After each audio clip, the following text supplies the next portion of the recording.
Good morning বৃত্তান্ত, আপনাদের সঙ্গে আমি অনিন্দিতা। চোখ রাখবো আজকের খবরের মর্নিং আপডেটে। আজকের আবহাওয়া কেমন যাবে জেনে নেব। আমাদের সঙ্গে টেলিফোনে রয়েছেন আমাদের প্রতিনিধি, জেনে নিন তার থেকে আজকের আবহাওয়ার রিপোর্ট।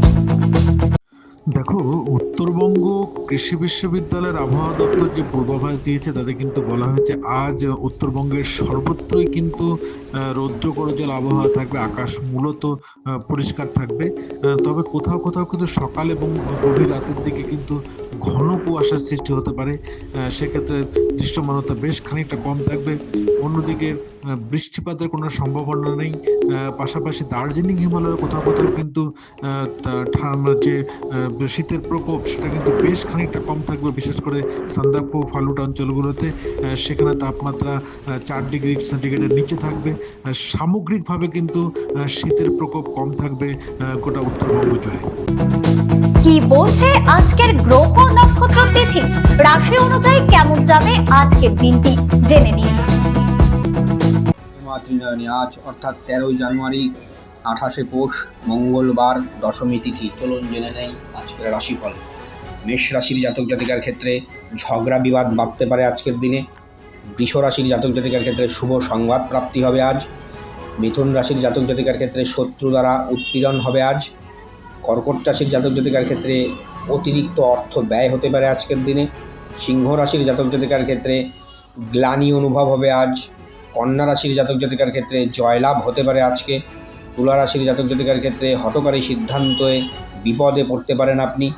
বৃশ্চিক রাশির জাতক জাতিকার ক্ষেত্রে অর্থ প্রাপ্তি হবে আজকের দিনে। ধনু রাশির জাতক জাতিকার ক্ষেত্রে বাক বিতণ্ডায় জড়িয়ে পড়তে পারেন আজ। মকর রাশির জাতক জাতিকার ক্ষেত্রে আনন্দ ও সুখ বৃদ্ধি হবে। কুম্ভ রাশির জাতক জাতিকার ক্ষেত্রে শত্রুতা বৃদ্ধি হবে আজকের দিনে।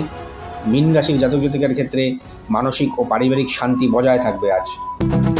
জেনে নেব গত 24 ঘন্টার খবরের দুরন্ত আপডেট।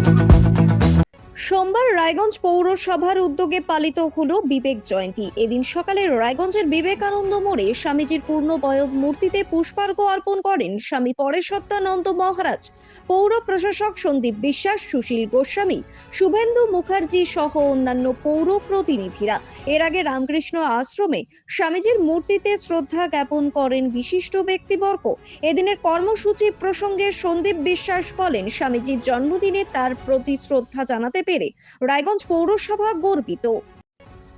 হেমতাবাদ শ্রী রামকৃষ্ণ আশ্রমের যুব কমিটির উদ্যোগে বিভিন্ন অনুষ্ঠানের মধ্য দিয়ে স্বামী বিবেকানন্দের জন্মদিন উদযাপন করা হলো। রবিবার সকালে একটি শোভাযাত্রা হেমতাবাদ সদর এলাকা পরিক্রমা করে পরে আশ্রম প্রাঙ্গণে অনুষ্ঠানের আয়োজন করা হয়। এদিনের শোভাযাত্রায় হেমতাবাদ আদর্শ বিদ্যালয়ের ছাত্রছাত্রী ও শিক্ষক শিক্ষিকারা অংশ নেন।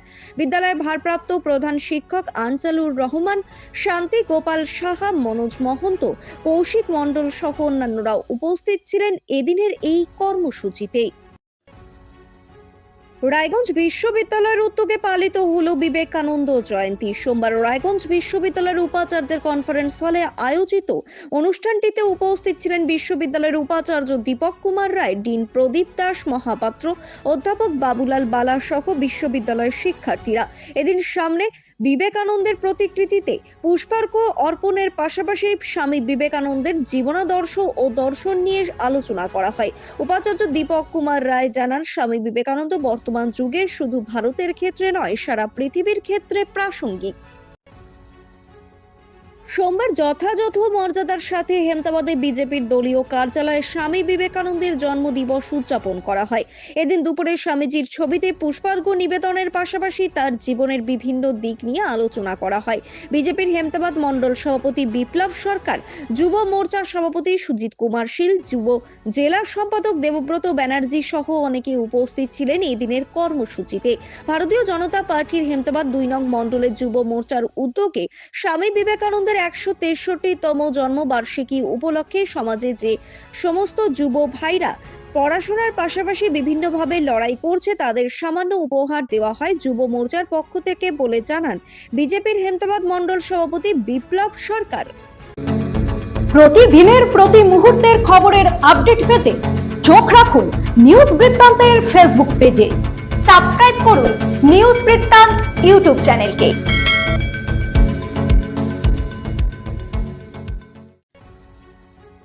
সোমবার জাতীয় যুব দিবসে কাঁধে কাঁধ মিলিয়ে একসঙ্গে জঞ্জাল সাফাইয়ে নামলেন রায়গঞ্জের বিধায়ক কৃষ্ণ কল্যাণী এবং পৌর প্রশাসক সন্দীপ বিশ্বাস।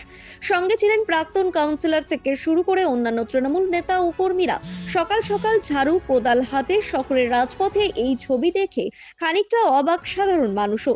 নিজেদের হাতেই জঞ্জাল সাফাই করলেন পৌর প্রতিনিধিরা। হাসি মুখে উভয়ই উত্তর দিলেন সাংবাদিকদের প্রশ্নের। বিধায়কের কথায় কাজ করার মানসিকতা নিয়ে সকলে একসাথে নেমেছি, এখানে বিরোধের জায়গা নেই। আবার পৌর প্রশাসক জানালেন সাফাই কর্মীদের পাশাপাশি সাধারণ মানুষকেও শহর পরিষ্কার রাখতে সচেতন হতে হবে।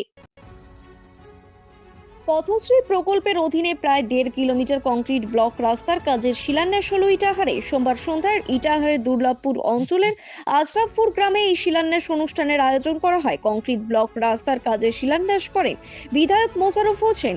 এছাড়াও উপস্থিত ছিলেন জেলা পরিষদ কর্মাধ্যক্ষ সুন্দর কিসকু, পঞ্চায়েত সমিতির সভাপতি রীনা সরকার সহ অন্যান্য জনপ্রতিনিধিরা। জানা গিয়েছে 1.5 কিলোমিটার রাস্তার কাজের জন্য রাজ্য সরকারের পঞ্চায়েত ও গ্রাম উন্নয়ন দপ্তর প্রায় 58 লক্ষ টাকা বরাদ্দ করে। বিধায়ক জানান এই রাস্তার কাজ সম্পূর্ণ হলে প্রায় 5টি গ্রামের বাসিন্দাদের যাতায়াতের দীর্ঘদিনের সমস্যা মিটবে। এদিনের শিলান্যাস অনুষ্ঠানে এলাকার কয়েক শতাধিক মানুষ উপস্থিত হন। চির বিবেক সন্ন্যাসী স্বামী বিবেকানন্দের 164তম জন্ম জয়ন্তী উপলক্ষে রায়গঞ্জের সুভাষগঞ্জ মৈত্রী ওয়েলফেয়ার সোসাইটির পরিচালনায় বিবেক উৎসব 2026 এবারে পদার্পণ করলো 8তম বর্ষে। এদিন সকালে বিবেক শোভাযাত্রার মাধ্যমে অনুষ্ঠানের শুভ সূচনা করা হয়। এরপর সারাদিন বসে আঁকো প্রতিযোগিতা, বার্ষিক ক্রীড়া প্রতিযোগিতা, শীতবস্ত্র বিতরণ, সাংস্কৃতিক অনুষ্ঠান, পুরস্কার বিতরণী অনুষ্ঠান, নৃত্য নাট্য পরিবেশনা সহ আরো নানান অনুষ্ঠান অনুষ্ঠিত হয়। অনুষ্ঠানে উচ্চারিত হয় স্বামীজির অমোঘ বাণী, পরোপকারী ধর্ম, পরপীড়নী পাপ। সোমবার রায়গঞ্জ স্টেডিয়ামে অনুষ্ঠিত হলো 2nd ডিভিশন আন্তঃ ক্লাব ক্রিকেট টুর্নামেন্টের সেমিফাইনাল খেলা। এদিন প্রথম সেমিফাইনাল খেলায় পরস্পরের মুখোমুখি হয় বিদ্রোহী এবং রায়গঞ্জ টাউন ক্লাব। পরে অনুষ্ঠিত হয় দ্বিতীয় সেমিফাইনালটিতে মুখোমুখি হয় হাইওয়ে ইউথ ক্লাব এবং রায়গঞ্জ একোয়াড। উভয় সেমিফাইনালে বিজয়ীরা আগামী 14ই জানুয়ারি ফাইনালে মুখোমুখি হবে। এ বিষয়ে ডিএস এর পক্ষ থেকে সমীর সাহা জানান, ক্রিকেটকে রায়গঞ্জের সাধারণ মানুষের মধ্যে আকর্ষণীয় করে তুলতে তাদের এই উদ্যোগ। গুড মর্নিং বৃত্তান্ত আজ এই পর্যন্তই। ঘরে বাইরে খবরে থাকুন, চোখ রাখুন নিউজ বৃত্তান্তে। নিউজ বৃত্তান্ত, হলুদ নয়, স্বচ্ছ।